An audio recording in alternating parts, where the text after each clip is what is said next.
কুতুব শাহিদ, আমি আপনারে কালিমা পড়াতে এসেছি, পড়েন লা ইলাহা ইল্লাল্লাহ।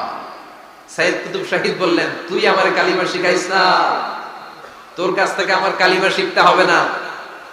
এই কালেমা আমি খুব ভালো করে জানি, যেই কালেমার তালিম দেওয়ার জন্য সরকার তোরে বেতন দিয়ে রাখে, ওই কালিমার ব্যাখ্যা করার কারণে আজকে আমার ফাঁসির মঞ্চে দাঁড়ানো লাগতেছে। চিল্লা এখন ঠিক কিনা? একই কালেমার তালিম তুমি দাও, তোমার টাকার বান্ডিল দেয়, আর ওই কালেমার এক্সপ্লেনেশন ব্যাখ্যা আমি সমাজে দিয়েছি, তাই আমারে ফাঁসি দেয়। তার মানে তোর কালেমা আমার কালেমা দুইটা আলাদা কালেমা, তোর কালেমা আমার কালেমা এক কালেমা না। চিল্লা এখন ঠিক কিনা? তার মানে কালেমায় আর কালেমায় পার্থক্য আছে না নাই? ইমানে ইমানে পার্থক্য আছে না নাই? যে ইমান প্রয়োজনে জ্বলে ওঠে না, যে ইমান সত্য ন্যায়ের কথা বলে না, যে ইমান প্রয়োজনে জ্বলে ওঠে না, যে ইমান সত্য ন্যায়ের কথা বলে না, যে ইমান বাস্তবে নাই, যে ইমান অন্তরে নাই, মুখে শুধু ফাঁকা বলি, কি করে তারে বলো ইমান বলি, কি করে তারে বলো ইমানে বলি, কি করে তারে বলো ইমানে বলি। ঠিক কিনা? যে ইমান দিন কায়েমের আন্দোলনের ধার ধারে না, যে ইমান লেবাসধারী কোরআন হাদিস তাও পড়ে না, যে ইমান খাজার নামে মাজার গড়ে ফুলুস কামায়, যে ইমান শিরকিয়াতের আমল করে ভীত না হয়, যে ইমান ইমানে ভুলে নাস্তিকতার মঞ্চে ওঠে, যে ইমান বাতিল মতের দোসর হয়ে ফায়দা লুটে, যে ইমান শুধুই কেবল ফায়দায় আনন্দ করে, যে ইমান দেখে না যে আরাকানে ভাইরা মরে, যে ইমান বাস্তবে নাই, যে ইমান ময়দানে নাই, মুখে শুধু ফাঁকা বলি, কি করে তারে বলো ইমানে বলি, কি করে তারে বলো ইমানে বলি, কি করে তারে বলো ইমানে বলি। চিল্লায় বলেন ঠিক কিনা? ইমান ইমানে পার্থক্য আছে না নাই? কালেমায় কালেমায় পার্থক্য আছে না নাই? এটা হচ্ছে শ্রেষ্ঠ কালিমা, এটা বিপ্লবী কালেমা, এটা সংগ্রামী কালেমা। এই কালেমার পক্ষে যারা, তারা সত্য আর ন্যায়ের পক্ষে। চিল্লায় বলেন ঠিক কিনা? এই কালেমাকে যারা মেনে নিয়েছে, তারা এক আল্লাহর কাছে মাথা নত করেছে, পৃথিবীর কারো কাছে তারা মাথা নত করে না। এই কালেমার পক্ষে যারা, তাদের স্বপ্ন যে কালেমার পতাকা এই দেশে উড়বে। চিল্লায় বলেন ঠিক কিনা? কোন একদিন এ দেশের আকাশে কালিমার পতাকা উড়বে, সেদিন সবাই খোদাই বিধান পে দুঃখ বেদনা ভুলবে। কোন একদিন এ দেশের আকাশে কালিমার পতাকা উড়বে, সেদিন সবাই খোদাই বিধান পে দুঃখ বেদনা ভুলবে। চিৎকার করে বলেন ঠিক কিনা? আপনারা তাফসীর ফি জিলালিল কোরআনের রচয়িতা সাইয়েদ কুতুব শাহিদের নাম শুনেছেন? মিশরে কায়রোতে তাকে ফাঁসির কাস্টে ঝুলানো হয়েছে। উনি ইসলামী আন্দোলনের দাওয়াত যখন শুরু করলেন, ইসলামের সঠিক ব্যাখ্যা যখন দিতে আরম্ভ করলেন, সামাজিক জাহালাতকে দুমড়ে মুচড়ে পদদলিত করে তিনি কোরআনের বাণী যখন মিশরের যুবক শ্রেণীদের হৃদয়ে গেড়ে দিতে চাইলেন, প্রথিত করতে চাইলেন, এই অ্যাক্টিভিটিজের অংশ হিসেবে তিনি কোরআনের তাফসীর লেখার কাজে হাত দিলেন আর লিখে ফেললেন জগৎ বিখ্যাত তাফসীর, তাফসীর ফি জিলালিল কোরআন। যেই তাফসীর পড়ে পড়ে অনেক ছেলে পথের দিশা পেয়েছে। ঠিক কিনা? এই তাফসীর লেখার কারণে মিশরের মধ্যে নতুন আন্দোলন তৈরি হয়ে যায়। সবার মুখে এক কথা, সৃষ্টি যার, আইন চলবে আল্লাহর আইন ছাড়া অন্য কোন আইন দিয়ে মিশরের মুখে কোনো বিচার আমরা হতে দেব না। মিশরের তাগড়া যুবকগুলো কায়রোর রাস্তায় নেমে এলো, ঘোষণা দিল সৃষ্টি যার, আইন চলবে তার। হাত কেটে দাও, ধর্ষকদের শাস্তি দাও জনসম্মুখে, ঠিক কি না? দুর্নীতিবাজদেরকে আইনের আওতায় আনো। দেশের শত্রু, দশের শত্রু, স্বাধীনতার শত্রু সবগুলার বিচারের আওতায় আনো কোরআনের আলোকে, ঠিক কি না? সংগ্রাম, বিক্ষোভে ফেটে পড়ল পুরো বিষয়। এই বিক্ষোভে টালমাটাল সরকার, জামাল আব্দুল নাসের কোন উপায় অন্তর না পেয়ে এই তাফসীরকারও এই মুফাসসিরে কোরআনকে জেলের ভিতরে পড়ছে। গোটা বিশ্বব্যাপী সব সত্য আর ন্যায়ের পক্ষের ধারক আর বাহক যারা, তাদের উপরে এরকম জালিম গাদ্দারদের অত্যাচার আছে না নাই? তাকে ফাঁসির কাস্টে ঝুলানো হবে। আদালত থেকে রায় দেয়া হয়েছে মিশরের যুবকদেরকে এরকম আন্দোলনে ঠেলে দেওয়ার কারণে ডেথ পেনাল্টি, ফাঁসির রায় হলো। সাইয়েদ কুতুব শহীদের ফাঁসির দিন ঘনিয়ে আসবে। কারা কর্তৃপক্ষের নিয়ম অনুযায়ী যাদেরকে হ্যাঙ্গিং করা হয়, ফাঁসি দেয়া হয়, ফাঁসির ঘন্টা খানিক আগে ওই জেলখানার ইমাম সাহেব এসে তাদেরকে কালিমা পড়ায়। কি পড়ায়? আফদালুজ যিকরি লা ইলাহা, এই যে শ্রেষ্ঠ জিকির, এই শ্রেষ্ঠ জিকিরটা এসে পড়ায়। সাইয়েদ কুতুব শহীদের ফাঁসির কাস্টে দাঁড়ানোর 1 ঘন্টা বাকি। কয় ঘন্টা? In the meantime jail কোর্টের নিয়ম অনুযায়ী জেলখানার ইমাম সাহেব চলে এসেছে। এসে বললেন, সাইয়েদ কুতুব শহীদ, আমি আপনারে কালিমা পড়াতে এসেছি, পড়েন লা ইলাহা ইল্লাল্লাহ। সাইয়েদ কুতুব শহীদ বললেন, তুই আমারে কালিমা শিখাইস না, তোর কাছ থেকে আমার কালিমা শিখতে হবে না। এই কালেমা আমি খুব ভালো করে জানি। যেই কালেমার তালিম দেওয়ার জন্য সরকার তোরে বেতন দিয়ে রাখে, ওই কালিমার ব্যাখ্যা করার কারণে আজকে আমার ফাঁসির মঞ্চে দাঁড়ানো লাগতেছে। চিল্লা এখন, ঠিক কিনা?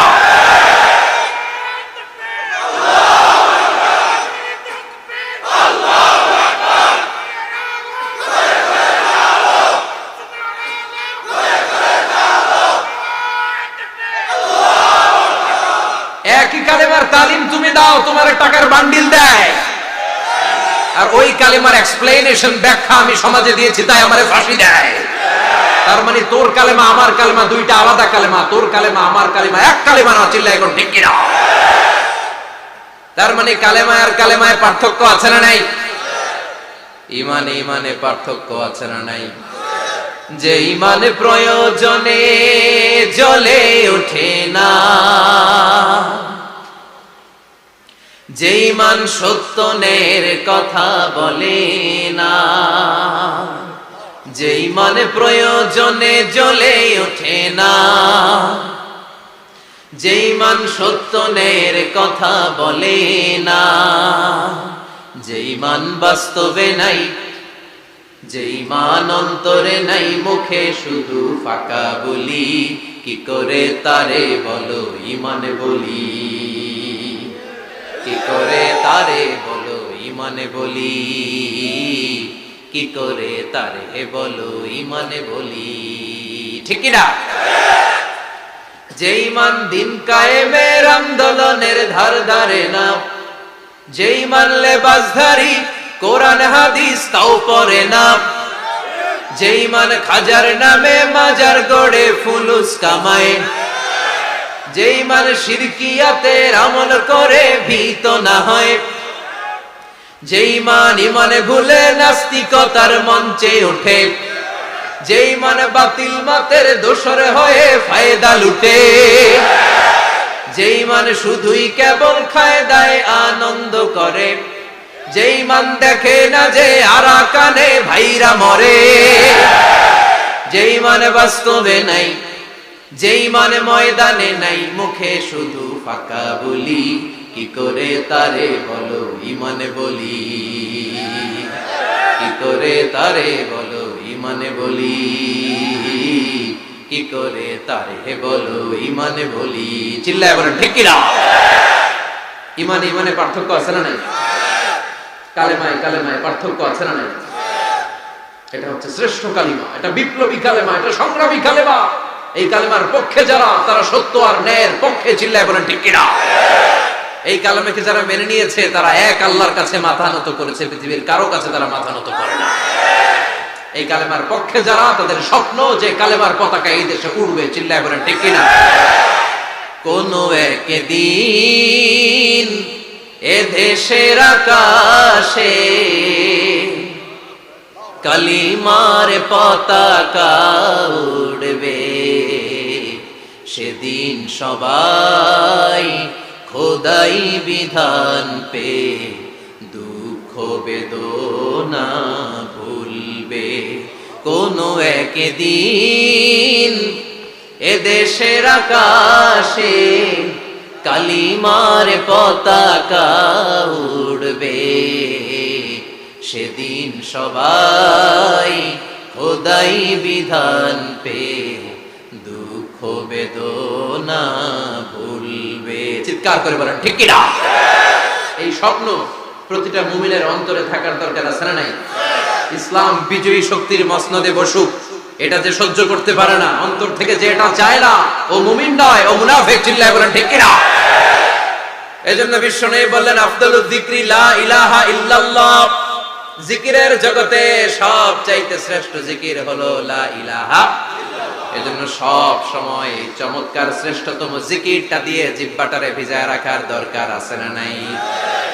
Every night and every day, every night and every day, never forget to say la ilaha illallah. Never forget to say la ilaha illallah. Never forget to say la ilaha illallah. When you're walking down the street, use your time and repeat and say in every heartbeat la ilaha illallah. And say in every heartbeat la ilaha illallah. And say in every heartbeat la ilaha illallah. সবাই পড়েন every night and every day, every night and every day, never forget to say la ilaha illallah.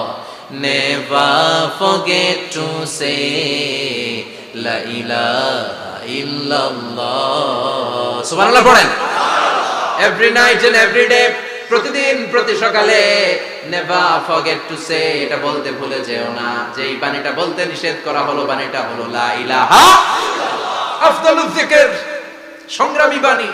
এই বাণীটারে দিয়ে আমরা এখন ভিক্ষা করি। কথা কথা কম, ভিক্ষার মধ্যে বাণীটা আছে না নাই? এটা কি ভিক্ষার জন্য আল্লাহ পাঠাইছে? এটা এমন সংগ্রামী বাণী, এই বাণীর সামনে সবকিছু মাথা নত করতে বাধ্য। চিল্লায় বলেন ঠিক কিনা? এজন্য আমাদের জিকির যেন হয় শুধু আল্লাহর জন্য।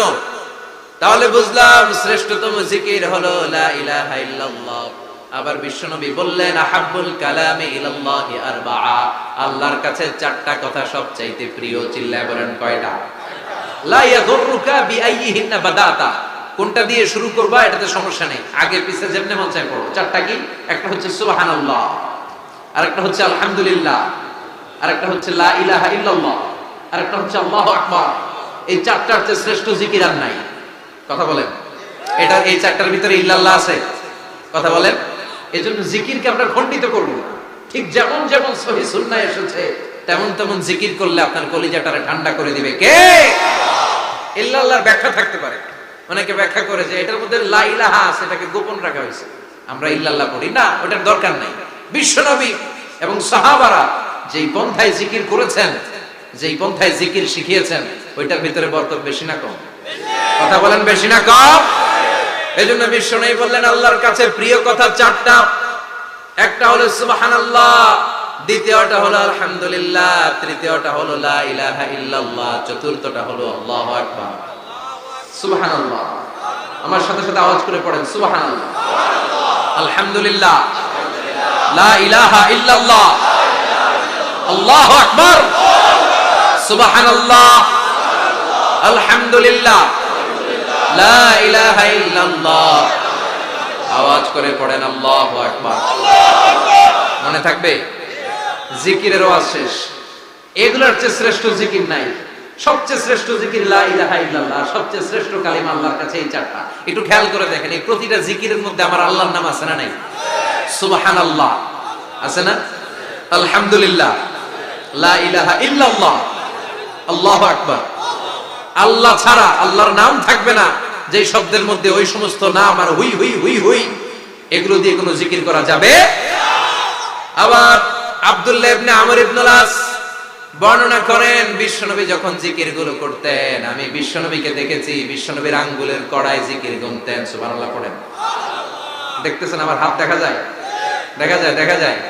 রাআইতুন নাবিয়্যা, আব্দুল্লাহ ইবনে আমর ইবনুল আসের বর্ণনা, রাআইতুন নাবিয়্যা ইয়াকিদু তাসবিহা বিয়ামিনিহি, আমি বিশ্বনবীকে ডান হাতের গিড়ার ভেতরে তাসবিহ গুনতে শুনেছি, তাসবিহ গুনতে দেখেছি। সুবহানাল্লাহ পড়েন।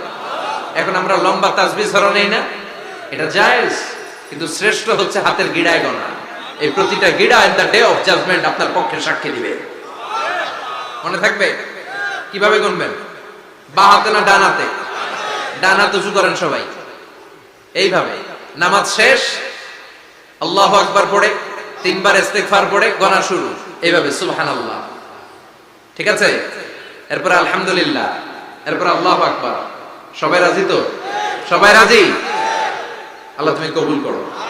আরো জোরে পড়েন আমিন। তাহলে আমরা তাওবার পদ্ধতি জানলাম, কেন আমরা ইস্তিগফার পড়বো জানলাম, এরপরে জিকিরের খুঁটিনাটি জানলাম। এবার কেমন করে আল্লাহর কাছে দোয়া করবো এটাও জানার দরকার আছে না নাই? বিশ্বনবী বললেন আর দোয়া মুখুল ইবাদা, দোয়া হলো ইবাদতের নির্যাস। যে দোয়া করে না সে কিছুই করে না। তিরমিজির আরেক বর্ণনায় বিশ্বনবী বললেন আর দোয়া হুয়াল ইবাদা, দোয়াটাই হলো ইবাদত, দোয়াটাই ইবাদত। ধরেন আমি দোয়া করা শুরু করলাম, এটাই ইবাদত। নামাজ যেমনি ইবাদত, জিকির যেমনি ইবাদত, হজ করা যেমনি ইবাদত, দোয়া করাটা। এজন্য প্রতি নামাজের শুরুতে দোয়া আছে না নাই? সূরাতুল ফাতিহার আরেক নাম সূরাতুদ দোয়া, দোয়ার সূরা। আমরা প্রত্যেকবার সূরা ফাতিহা যখন পড়ি আমরা পড়ি ইহদিনাস সিরাতাল মুস্তাকিম। সবাই পড়েন ইহদিনাস সিরাতাল মুস্তাকিম। ও আল্লাহ আপনি আমাদেরকে সরল সঠিক পথ দেখান। পড়েন আমিন। ও আল্লাহ show us the right path, show us the correct path, show us the middle path. আল্লাহ মধ্যম পন্থা দেখান, মাঝামাঝি রাস্তাটা দেখান, সিরাতুল মুস্তাকিম দেখান। আমাদেরকে রাস্তা দেখায় কে? কথা বলেন না। আমরা যদি পথ ভুলে যাই পথ দেখায় দেয় কে? আমি যদি কোনদিন পথে ভুলে যাই হাত ছানি দিয়ে কাছে নিও, মমতার বন্ধনে আমায় বেঁধে সব ভুল ক্ষমা করে দিও। আমি যদি কোনদিন পথ ভুলে যাই হাত ছানি দিয়ে কাছে নিও, মমতার বন্ধনে আমায় বেঁধে সব ভুল ক্ষমা করে দিও। আমি যদি কোনদিন পথ ভুলে যাই, পড়েন, হাত ছানি দিয়ে কাছে নিও, মমতার বন্ধনে আমায় ডেকে সব ভুল ক্ষমা করে দিও। চিল্লায় পড়েন আমিন। আর জোরে আমিন। এজন্য বিশ্বনবী বললেন যে দোয়া বাদ দিল তার সব বাদ।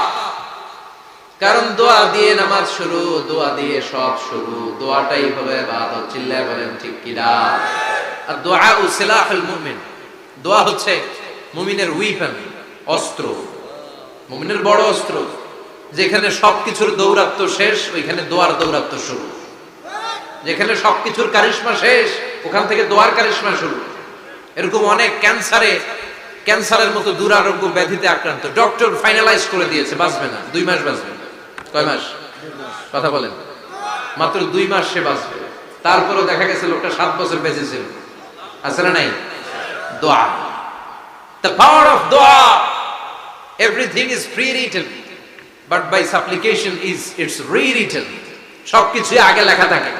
মহাবিশ্ব সৃষ্টির 50,000 বছর আগে আমাদের ভাগ্যে কি ঘটবে সব লিখে রেখেছে কে? সব অপরিবর্তনীয়। কিন্তু এই তাকদিরেরও কিছু জিনিস আল্লাহ চেঞ্জ করে দেয় দোয়ার বরকতে। এজন্য দোয়া করার দরকার আছে না নাই? মায়ের কাছে দোয়া চাবেন, মায়ের দোয়া আল্লাহ ফেরায় না। মজলুম ব্যক্তির দোয়া আল্লাহ ফেরায় না। মুসাফিরের দোয়া আল্লাহ ফেরায় না, যিনি রোজা রেখে দোয়া করেছেন তার দোয়া আল্লাহ ফেরায়। এজন্য বেশি বেশি আল্লাহর কাছে দোয়া করতে রাজি আছেন তো? কিন্তু দোয়াটা হইতে হবে সিনসিয়ার, একনিষ্ঠ দোয়া। অনেকে দেখবেন দোয়াও করে ওদিকেও তাকায় আছে, জুমার নামাজে প্রায়ই হয়, বিশাল দোয়াও করতেছে আবার এদিকে, আছে না নাই? আবার দোয়াও করে মোবাইলও টিপে, কথা কন। আবার আমরা আলোচনা শেষে দোয়াও করি, পোলাপাইন সেলফিও তোলে, আছে না নাই? সিনসিয়ারিটি নাই। আপনার কি পরিমাণে সিনসিয়ারিটি আছে এটার উপর ডিপেন্ড করবে আপনার দোয়া কবুল হবে কি হবে না। একজন দোয়া করলে মুহূর্তে কবুল, চোখ বন্ধ করলে আল্লাহর আরশে চলে যায়, মদিনার সাথে ওর কানেক্টিভিটি বেড়ে যায়, আল্লাহর সাথে কানেক্টিভিটি বেড়ে যায়, সে ফিল করে সে আল্লাহর সাথে কানেক্ট হয়ে গিয়েছে। আর আরেকজন দোয়ার মধ্যে খুঁজে কিছু পায় না, আছে না নাই? তো দুই দোয়ায় পার্থক্য আছে না, কথা কম। এজন্য সম্মানিত ভাইরা, দোয়াই যখন করবেন সিনসিয়ারলি করবেন, কানেক্টিভিটিটাকে স্ট্রং করার চেষ্টা করবেন। সিনসিয়ার দোয়া is like a missile. Missile নাম শুনছেন? হামলা করে না, মিসাইল হামলা করেছে ইসরায়েল, শোনেন নাই? মারলে একেবারে ধ্বংস করে দেয় সব। এই মিসাইল হামলা, ড্রোন হামলা, এগুলো লক্ষ্য বস্তু ভেদ করে ভয়ঙ্কর ভাবে ইঞ্চি ইঞ্চি, মাইক্রো ইঞ্চি মেপে মেপে এমন ভাবে এই বোমাটা মারবে, ঠিক জায়গা মতো এটা ফিট হয়ে যাবে। তেমনি দোয়ার মতো আপনি যদি দোয়া করতে জানেন, একনিষ্ঠতার সাথে সিনসিয়ারিটি সাথে যদি দোয়াটা করে ফেলতে জানেন, এই দোয়া মুহূর্তে আল্লাহর আরশে যেয়ে নক করবে। সুবহানাল্লাহ পড়ে। আর মুমিনের দোয়া কখনো ফেরত যায় না, দোয়া করলেই মুমিনের দোয়া কবুল করে নেয় কে? আপনি জীবনে যত দোয়া করছেন সব কবুল। All of your supplications are accepted. Whatever you have supplicated to your Lord, যাই চেয়েছেন সব কবুল। অনেকে বলে হুজুর এটা একটা কথা কইলেন, সব দোয়া বুঝি কবুল? কত দোয়া করলাম, জীবনে কত কিছু চাইছি, কই কিছুই তো দেয় নাই, এরকম আছে না নাই? অনেকে বলে হুজুর কত চাইলাম আল্লাহ আমার দিল না। 5টা আল্লাহ মেয়ে দিয়েছে, একটা ছেলের জন্য কাবাগর ধরেও দোয়া করে আসছি, হাজরে আসওয়াদ ধরে দোয়া করে আসছি, মুলতাজামে দোয়া করে আসছি, আরাফাতের ময়দানে দোয়া করছি, কই আল্লাহ দিল না। আর আপনি ওয়াজে কল যত দোয়া করছেন সব কবুল করে নিছে কে? কন্ট্রাডিক্ট হয়ে গেল না? আমি বললাম সব দোয়া কবুল, আর আপনারা কই দিচ্ছেন কই কত কিছু তো পাই নাই। আল্লাহর দোয়া কবুল করার 3টা পদ্ধতি আছে। কয়টা? আপনাদের জিমানি আসছে? কথা শুনতেছেন তো? 3টা পদ্ধতিতে তিনি দোয়া কবুল করেন। চিল্লায় বলেন কয়টা? আপনি দোয়া করা মাত্রই আল্লাহ এই দোয়াটা অ্যাকসেপ্ট করে নেয়। আল্লাহ বলে accepted, rejected he never shed your সাপ্লিকেশন is rejected. তোমার দোয়া রিজেক্ট করে দিলাম, এটা আল্লাহ কখনো বলে? সুবহানাল্লাহ পড়বেন না? দোয়া করা মাত্রই কবুল করে কে? তবে 3টা পদ্ধতিতে করে। চিল্লায় বলেন তো কয়টা? যখনই যা চাইবেন আল্লাহ বলে দেব দেব দেব, দেব না কখনো বলে না। 3 পদ্ধতিতে কবুল হয়। পদ্ধতি নাম্বার 1, কোন বিষয় আল্লাহর কাছে চাইলেন, দোয়া করলেন, আল্লাহ বলে দেব দেব বলেই তিনি দিয়ে দেয়, ফলে আপনি পেয়ে যান, আপনি খুশি। সুবহানাল্লাহ পড়েন। পদ্ধতি নাম্বার 2, আপনি আল্লাহর কাছে কিছু চাইলেন, আল্লাহ তখনও বলে বান্দা তোরে দেব, রিজেক্ট করে দিলাম এটা বলে না, দেব তবে এখন না, লেটার অন, একটু দেরি করে, পরে দেব, কখন দিলে আমার জন্য ভালো, আমার চেয়েও ভালো জানে কে? তাহলে মাঝে মাঝে সাথে সাথে দেয়, মাঝে মাঝে দেরি করে দেয়। পদ্ধতি নাম্বার 3, আল্লাহর কাছে দোয়া করলেন, আল্লাহর কাছে কায় মনোবাক্যে চাইলেন, তখনও আল্লাহ বলে বান্দা আমি দেব, তুই নিরাশ হইস না, তবে এখন দেব না,